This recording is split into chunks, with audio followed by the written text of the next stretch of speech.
예, 위로 올라가서요. 예. 예. 21번 기자님. 예.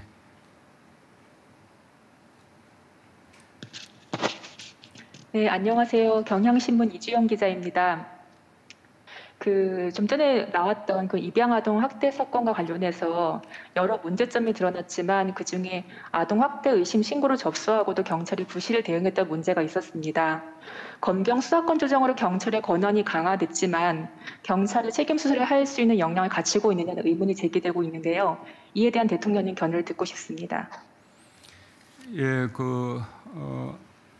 아동 학대 사건에 대한 그 조사는 검경 수사권 조정과는 관계가 없는 문제입니다.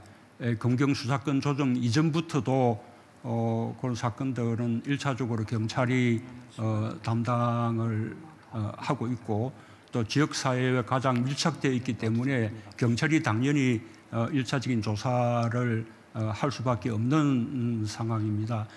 그 점에 대한 그 경찰의 인식이 그동안 부족한 점이 있었다고 생각합니다. 우리가 이제 어떤 사건들에 대해서도 이 사건을 바라보는 우리 국민들의 어떤 정서나 눈높이나 또는 민감도나 이런 것이 갈수록 달라지고 있습니다. 아동 학대의 경우에는 굉장히 그 민감도가 높아지고 있기 때문에 경찰이 그만큼 그 사건을 중요하게 인식하는 것이 중요하다고 생각합니다. 그렇기 때문에 전문 경찰관을 이렇게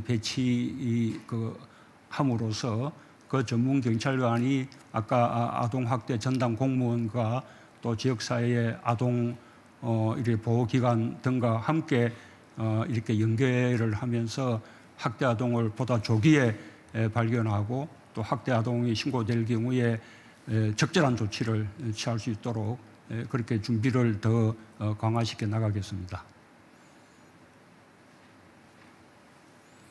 예, 50번 기자님. 예. 네, 안녕하세요. 연합뉴스 설승인 기자라고 합니다.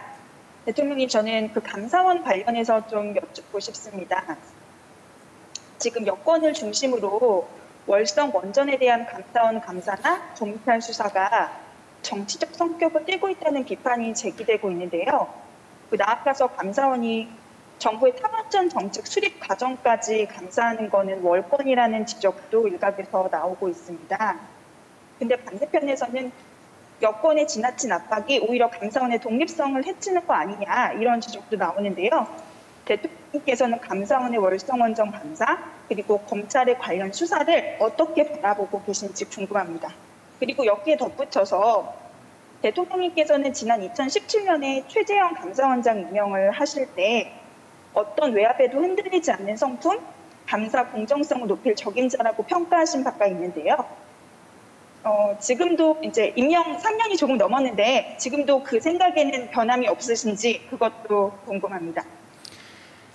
예, 지금 월성 원전에 대한 그 지금의 그 감사는 지난번 1차 감사는 국회 그 상임위원회의 감사 그 요청 의결이 있었습니다. 그에 따라서 이루어진 감사였고 이번의 또 감사는 이 공익감사 청구가 있었기 때문에 그에 따라서 최소한의 범위에서 감사가 이루어지는 것으로 알고 있습니다. 저는 감사원의 감사가 정치적 목적의 감사라고 그렇게 생각하지 않습니다. 또 감사원이 정치적 목적으로 감사를 해서도 안 된다고 생각합니다. 검찰의 수사도 당시 감사원으로부터 수사기관으로 이첩된 데 따라서 이렇게 수사가 이루어진 것이지 그 이상으로 이 정치적 목적의 수사가 이루어졌다고 그렇게 생각하지 않습니다. 그리고 감사원의 어떤 독립성 또 검찰의 그 중립성을 위해서 감사원의 감사나 또 검찰의 수사에 대해서 일체 개입하지 않는다는 그 원칙은 지금까지 철저하게 지키고 있다고 자부하고 있습니다. 대통령님, 지금 방역과 관련된 질문을 원래 하기로 되어 있는 시간이어서요. 방역 질문을 조금 더 받고 다음 단계로 넘어가셨으면 합니다. 예, 이제 그러면 방역 관련 질문하실 분만 팻말을 들어주시기 바랍니다. 방역은 너무 잘하니까 별로 질문이 없으신가요? 예, 아니 질문 한번 하신 분은 조금 양보를 좀 해주시고요. 예, 31번 기자님 얼굴이 안 보입니다만, 예, 아시아투데이 이국재 기자님이네요. 네, 대통령님 감사합니다. 저 아시아투데이 이육대 기자입니다. 최근 동부구치소에서 불거진 교정기관 집단 감염 사태에 대해서도 질의를 드리지 않을 수가 없을 것 같습니다. 이 문제는 교정시설에 대한 방역대책 미비와 교정시설의 밀집화라는 두 가지 큰 문제가 겹치면서 사태가 좀 커진 것 같은데요. 지난 10년간 자료를 보더라도 교정시설 내 밀집도는 매년 기준치를 초과하고 있는 것으로 나타나고 있습니다. 이 문제에 대한 어떤 해결 방안 같은 게 있으신지, 아니면 앞으로 어떤 대책이나 지자체의 협조를 좀 구해야 되는 문제도 있을 텐데 이 부분에 대한 준비가 있으신지 궁금합니다. 우선 집단 수용 시설에서의 집단 감염이 꽤 있었는데, 동부구치소의 집단 감염의 경우에는 국가가 직접 운영하는 시설에서 집단 감염이 발생한 것이기 때문에 더욱 엄중하게 느끼고 있습니다. 그래서 법무부 장관과 또 방역 당국이 이미 국민들께 사과를 드린 바도 있습니다. 이런 교도소 같은 수용시설에서 집단 감염이 발생하는 것은 다른 나라에도 여러 사례들이 많이 있었습니다. 약간의 특수성이 있다고 생각합니다. 확진자가 발생할 경우에 그분들이 구속되어 있는 수감자 신분이기 때문에 쉽게 민간 병원으로, 아니 일반 병원으로 격리한다거나 또는 생활치료시설로 또 격리하는 이런 것이 조금 어렵습니다. 그래서 자체 시설 내에서 격리 조치를 취하는 방식으로 해결하려고 하다 보니 그것이 감당이 안 돼서 대규모 확산으로 번진 것이라고 봅니다. 처음부터 좀 더 비상한 그런 대책을 세웠으면 좋았겠다는 그런 아쉬움이 있습니다. 어쨌든 이번 이 동부구치소 집단 감염을 통해서 우리 이런 구치소나 이런 교정시설이 정원을 초과해서 너무 이렇게 과밀된 그런 상황이라는 것이 드러났고, 또 시설 내에서 층별로 이렇게 격리를 하는 이런 이제 방식으로는 확산을 막기 어렵기 때문에 확진자가 발생하면 보다 조기에 확진된 사람들과 그 접촉자들, 그리고 또 보다 안전한 분들을 확실히 분리하는 조치, 이런 것이 필요하다는 그런 이제 교훈도 얻게 되었습니다. 지금은 이제 동부구치소의 확산이 거의 이제 좀 수그러든 상황입니다만, 이번 사건을 교훈으로 삼아서 앞으로 이런 그 집단 어떤 교정시설에서 지금 같은 이런 대규모 확산이 생기지 않도록 정부가 만전을 기하겠습니다. 예, 오른쪽 100번 기자님. 예. 네, 안녕하세요, 대통령님. 홍콩 피닉스 TV 김지연입니다. 질문할 기회를 주셔서 감사드립니다. 작년 코로나19 이후에 전 세계 외교가 빗장을 걸어 잠근 상황 속에서 한중 양국은 방역, 구호물품, 한중 패스트트랙 등으로 서로 협력을 해왔는데요. 올해 한중 관계 발전을 위해서 대통령님께서는 어떤 구상을 갖고 계신지 궁금합니다. 또한 코로나 상황과 관련해서 한중 간에 더 협력할 수 있는 것이 있다면 어떤 것이 있을지도 말씀 부탁드리고요. 시진핑 국가주석 방안에 관련해서 구체적인 계획 있으면 함께 말씀 부탁드립니다. 감사합니다. 예, 나중에 그 외교안보 분야 질문 순서가 따로 있는데 또 먼저 질문을 이렇게 해 주셨습니다.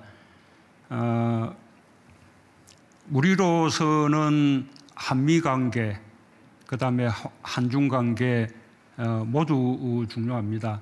한미 관계는 우리 그 외교안보에 있어서 특별한 동맹 관계입니다. 그리고 또 그 외교안보에 국한되지 않고 요즘 경제, 또 문화, 또 이게 보건 협력 이런 그리고 또 기후 변화 같은 글로벌 협력 이런 다양한 분야의 협력까지 이렇게 나아가는 이 포괄 동맹으로 이렇게 발전을 하고 있습니다. 한미 관계의 중요성에 대해서는 뭐 더 말씀드릴 필요가 없을 것이라고 생각하고요. 한중 관계도 매우 중요합니다. 우리나라로서는 최대의 거역 국가이고 또 한반도 평화 정진을 위해서 협력해 나가야 될 그런 관계입니다. 또 근래에는 환경 분야 협력도 매우 중요해졌습니다. 그래서 한중 관계 발전을 위해서도 계속 노력해 나가겠습니다. 시진핑 주석의 방안은 작년에 한번 추진이 되었었는데 코로나 상황이 나빠져서 이렇게 성사되지 못했습니다. 올해 코로나 상황이 안정되고 여건이 갖추는 대로 조기 방안이 실현될 수 있도록 그렇게 노력을 해 나가겠습니다. 이런 코로나와 관련해서는 중국뿐만 아니라 또 이웃나라 일본, 그리고 또 위에 북한, 그리고 또 필요하다면 동북아 전체가 이런 우리 사람 감염병뿐만 아니라 뭐 조류독감이라든지 아프리카 돼지 열병이라든지 구제역이라든지 이런 가축 감염병 부분에 있어서도 서로 이어져 있는 국경을 이렇게 접하고 있는 그런 관계에 있기 때문에 함께 공동의 협력이 필요하다고 생각합니다. 중국과의 협력에도 더더욱 관심을 가지고 더 발전시켜 나가도록 하겠습니다. 자, 이번엔 진짜 박력으로 예,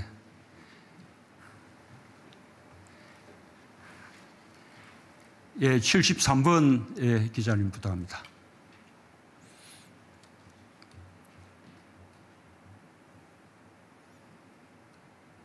대통령 안녕하십니까. EBS 황대훈 기자입니다. 아까 전에 나왔던 질문에서 좀 연계된 질문으로 드리고자 합니다. 지난 한 해 동안 교육과 보육 현장에서 가정돌봄과 원격 교육이 진행되면서 말씀하신 대로 학력 격차도 많이 벌어졌고 또 정인인 사건과 아동학대가 더 수면 아래로 가라앉는다는 지적도 나오고 있는데요. 결국 등교 수업을 늘려야 해결될 문제 같은데 올해 등교 수업을 안전하게 늘릴 수 있는 대책 어떻게 준비하고 계신지 질문 드리겠습니다. 예, 우리 EBS 황대훈 기자님이었는데 우리가 코로나 상황 때문에 부득이 그 비대면 원격 수업을 하게 되었을 때 전국 단위의 그 원격 수업이 가능하게 되었던 것은 당시 EBS의 협력 덕분이 아주 컸습니다. 감사를 드립니다. 아마도 전국 단위의 원격 수업을 그렇게 전체 아동을 대상으로 할 수 있는 나라는 아마 우리가 세계에서 처음이 아닌가 싶습니다. 어쨌든 그런 원격 수업은 등교 수업이 이루어지지 않기 때문에 맞으면 부득이 선택하는 그 대안이고 그다음에 좀 더 우리가 상황이 정상화된다면 대면 수업을 좀 더 보완하는 방법으로 이렇게 활용할 수는 있겠지만 이 원격 수업 자체가 근본적인 대안이 될 수는 없다고 생각을 합니다. 최대한 코로나 상황을 빨리 극복해서 아이들이 학교에 등교해서 대면 수업을 할 수 있는 것이 그만큼 아이들에 대한 교육의 효과도 노리고 또 아이들의 사회성도 이렇게 늘려주고 부모들의 돌봄 부담도 덜어주는 그런 근본적인 방법이라고 생각합니다. 제가 아까 말씀드린 바와 같이 이번 3차 유행을 조속히 끝내고 이제는 치료제와 백신까지 함께 활용할 수 있는 그런 이제 시기가 됨으로써 이런 이제 원격 수업이 중심이 되는 그 시대가 빨리 끝내기를 기대하고 있습니다. 뿐만 아니라 또 부득이 원격 수업이 또 계속되는 경우에 있어서도 그로 인해 생기는 교육 격차를 최대한 막고 또 그 아이들의 이 돌봄 문제가 해결될 수 있도록 이 공보육과 공돌봄 또 온종일 돌봄 같은 이런 또 돌봄을 획기적으로 늘림으로써 부모들의 돌봄에 대한 부담을 들어주고 아이들이 돌봄 밖에서 방치되는 일이 없도록 정부가 최선을 다하겠습니다. 예, 대통령님 이제 시간이 많이 흘렀습니다. 다음 정치 경제 분야로 좀 넘어갔으면 합니다.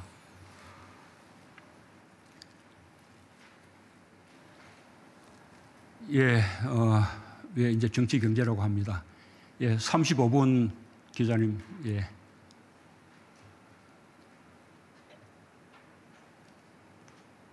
네, SBS 문준모 기자입니다. 정치 경제로 넘어가기 전에 이 꼭 드려야 될 질문 같은데 안 나온 것 같아서 한 말씀 드리겠습니다. 이 백신 부작용 문제를 그냥 빼고 넘어갈 수가 없는데 지금 외국에서 그 백신 부작용 사례가 보고되면서 그 우리나라에서도 부작용에 대한 책임 보상 문제가 발생할 수 있을 것 같습니다. 그 외국 제약사들이 부작용 책임을 면제해달라고 요구하는 상황에서 국내 보상 제도가 제대로 갖춰져 있느냐 이런 우려도 많고요. 보상 대상으로 선정되기도 쉽지 않고 보상 액수도 적고 뭐 시간도 오래 걸린다 이런 얘기인데 이러면 접종해야 되냐 말아야 되냐 국민 불안이 가중될 것 같습니다. 이런 불안 어떻게 해소하실 건지 또 관련해서 부작용에 대한 안전장치를 어떻게 마련하고 계신지 말씀 부탁드립니다. 예, 우선은 이 그 문제 때문에 그 방역 당국이 백신을 도입하는 그 계약을 체결함에 있어서 대단히 신중했다는 말씀을 드립니다. 처음으로 개발되는 백신이었고 보통은 10년 이상, 빨라도 5년 이상 걸리는 그런 그 백신을 1년 이내 기간에 굉장히 패스트트랙으로 이렇게 개발한 것이어서 정부로서는 2차 임상 시험 결과 또 3차 그 임상 시험 결과 이런 것들을 지켜보면서 아주 신중하게 도입 대상을 판단하지 않을 수 없었고 또 아까 말씀드린 바와 같이 여러 가지 위험을 분산하는 그런 식의 조치도 취했습니다. 한 가지 말씀드리면 외국에서 백신 임시 승인이 났다 해서 한국에서 곧바로 사용할 수 있는 것은 아닙니다. 한국의 식약처에서 우리 한국의 기준에 따라서 안전성을 다시 심사하고 한국 식약처가 허가한 백신에 대해서 국민들에게 접종하게 되는 것입니다.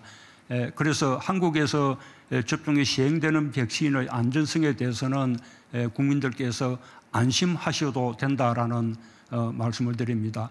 또 한 가지 이 좋은 점은 이 백신의 접종에 있어서 생기는 여러 가지 문제점들, 심지어 부작용 사례들까지도 우리가 외국에서 이루어지고 있는 접종 사례들을 보면서 한국은 충분히 분석할 수 있게 되었고 또 그 점을 대비하면서 접종할 수 있게 되었습니다.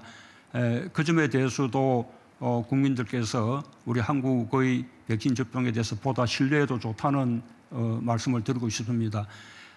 그러나 모든 백신은 그 부작용이 일부 있습니다. 아주 가벼운 통증으로 그치는 경우부터 시작해서 보다 심각한 부작용이 있을 수 있습니다.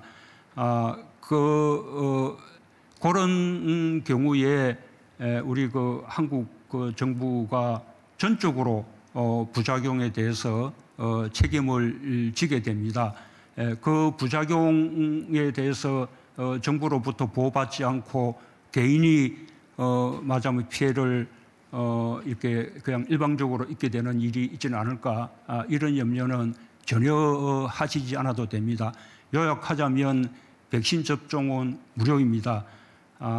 일반 의료기관에서 하게 되는 백신 접종조차도 접종비를 건보와 또 국가 재정이 분담함으로써 전부 이제 무료로 접종을 하게 되고, 거기에 대해서 만에 하나 통상의 범위를 넘어서는 그 부작용이 발생할 경우에 그에 대해서는 정부가 충분히 보상하게 된다는 점까지 이렇게 좀 믿으시면서 안심하고 백신 접종에 임해 주시기를 바라겠습니다. 예, 우리 1번 기자님.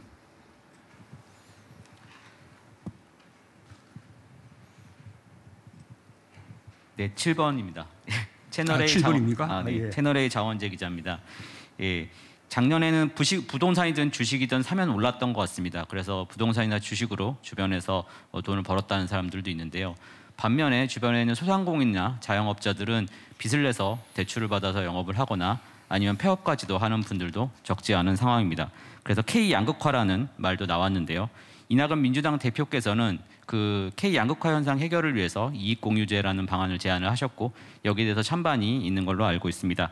대통령께서는 그 이익공유제에 대해서 어떻게 생각하시는지, 혹은 아까 포용도 말씀하셨는데 코로나로 인한 양극화를 완화하기 위한 대책이 어떤 대책이 있으신지 말씀 부탁드리겠습니다.